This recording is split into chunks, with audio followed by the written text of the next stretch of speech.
before the actual attempt to land. And because they'd already worked it out, they said, ignore Jerry's alarm system, bring the Eagle down.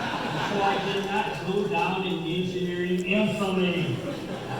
If I'd have kept Neil off the moon, I'd probably be more famous than him. But he landed, and he's famous, and I didn't become infamous. And so, in order to save my view and all of you nice folks over there in England, I did discover an alarm that was very crucial to saving the moon rock. I discovered that in this lunar landing, when they came down to land in Tranquility Base, there was a sensor, a thermal sensor, a temperature sensor, right around the descent engine that was getting heat from the engine. Now this sensor was to tell me and everybody that the landing radar's temperature was not being overheated. And so I said, well, what if the Eagle gets on the moon and the temperature of the actual engine, as well as the heat from the firmament as the engine's heated up, what if it causes that alarm to come on? And they said, well, we'll do a thermal analysis if you are worried about that. I said, well, don't stop there. What if Eagle is set on the moon and the temperature of the moon gets cold and Armstrong and Aldrin had gotten out of the LEM, out of the Eagle, they walked out on the moon's surface and the temperature gets so cold that the alarm comes on. And suddenly they have to abort the lunar walk, and there would be no collecting of moon rocks. There would be no planting of the American flag. There would be no call with President Nixon. It would all end if the temperature got too cold. And they ran a thermal analysis and said, Jerry, you're right. We're going to have to do something about that. I said, here's what we'll do. We'll just remove that particular wire.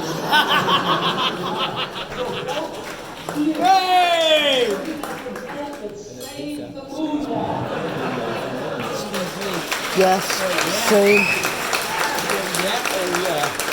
This is live. Now, it's wonderful because of the 50th anniversary, I'm actually getting to share the real story of how I saved the moon rock. This alarm never came on to cut short President Nixon's call to Neil Armstrong at Tranquility Base. And so I've done a lot of things in my career, but my big moment was, of course, Apollo 13. And once again, the alarm system played a crucial role. Has everybody seen the movie with Tom Hanks? Have you seen the movie Apollo 13? If you haven't seen Apollo 13, the movie, that's your assignment before you go to bed tonight. It's 2 hours long. So you'll be late, over there to see it, but that's your assignment. See the movie. And, in the movie, Jim Lobo and Jack Swigert and Fred Hayes are about 208,000 miles from Earth, and I've got my headset on, and I'm listening to the air-to-ground transcript, and I'm hearing they're about to go to bed that night, and all of a sudden, I see on the console I'm looking at, the master alarm comes on, and then in my headset I hear, Houston, we've had a problem.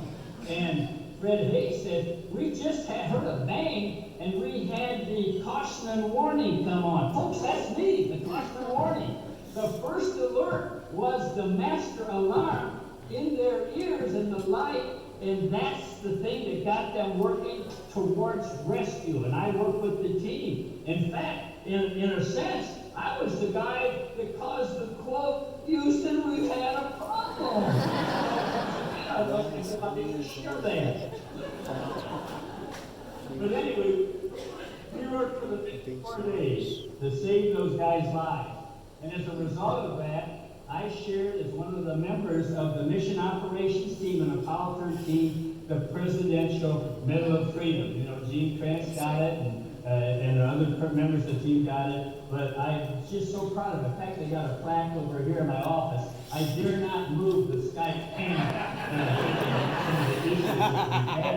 And so I always do this. I speak 30 to 100 times a year to different student groups, to 4-year-olds, to 84-year-olds. Some of the groups, I'm the oldest person in the group. Because I was there when it all happened. You know, I experienced all that, so I can give an eyewitness tale or story about how it happened. And one of the problems that we had, of course, and you've seen the movie, they had these square filters, and they wouldn't work in the round system in the lunar lander. And so in order to solve that problem, I have a little demonstration I always do to the audiences I speak to. Now here was the problem. The lander, this vehicle, was used as a lifeboat to save the Apollo 13 crew. The only problem was it had only enough filters to take carbon dioxide out of the cabin for 2 men for 2 days. They were round. Now, if you can make the square filters that were in the Columbia, this ship here, the one that exploded, if you could take the filters, 24 of them, and work in the round system, you could save their lives. So the engineering manager called me into his office and said, Jerry, your alarm keeps coming on. Caution warning says too much carbon dioxide. Yeah, I said it comes on. I showed him the calibration curves that I happen to have for the different pressures in the cabin. And he said, yeah, I said, my alarm system is working very well. You've got a problem. He said, what do you do? I said, I don't fix things. I just tell you what to do. Well, here's how to fix things. Our group is called the Mission Evaluation Room. Nobody here has heard about it.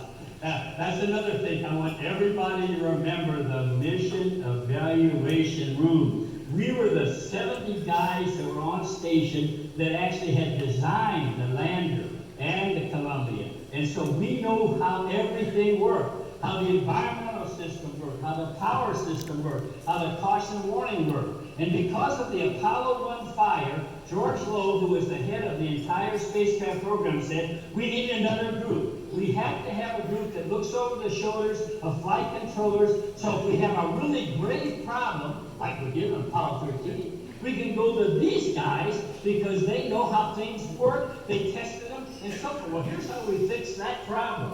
One of the guys said, well, we know we've got all kinds of plastic bags on board for moon rocks and suit parts, and we know that on board we have a fan that circulates the atmosphere around the lunar lander's cabin, and we know that if we can take, this is my little hose that we hooked the fan up to, so it blew air through the cabin, and if we can take that fan and just blow air around the cabin and put it through a plastic bag like that, and then we can take one of those 24 filters and put it at the mouth of the bag. Now we know we have cabin atmosphere blowing through, but it's going to leak. Now if it's going to leak, we're going to have a problem. And so what are we going to do about that?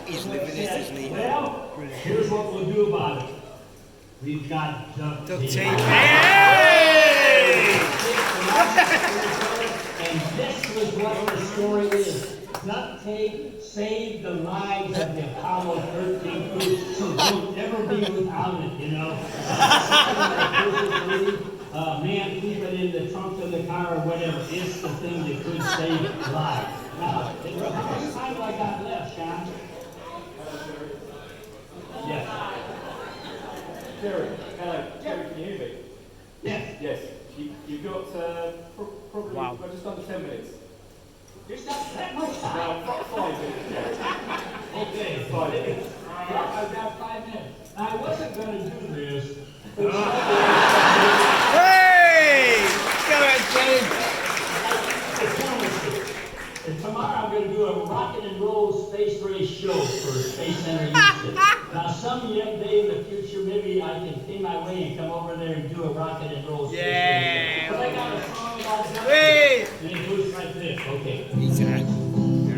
Well, the spaceship exploded 200,000 miles in space and too few ground CO2 filters met. It was in their face.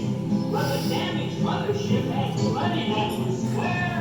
But how do you make a square filter fit into a round hole was their prayer.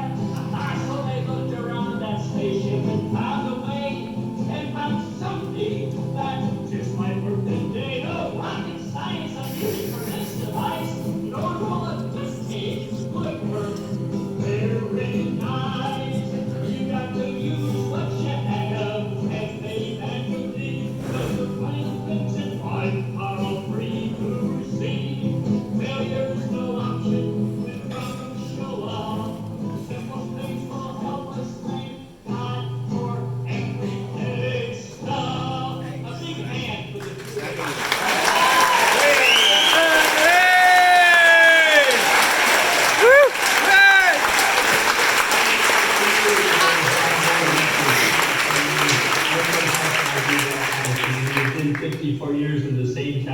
it's nice to be able to divert what you're doing and so forth. The way civil servant retirement works in the United States is you max out at about 42 years. So if I just stayed home, never came in, I'd really make more money doing that. And I thank, the British Space Center for letting me have this opportunity to share my life with you guys and perform my song. And I'm not going to compete with the Beatles, obviously. In my own way, I'm the only guy that does this for, I think, NASA. And probably most people working with the space program don't sing songs. But I keep memorabilia at my desk. This is proof, that I did work in that mission evaluation room. This is my badge from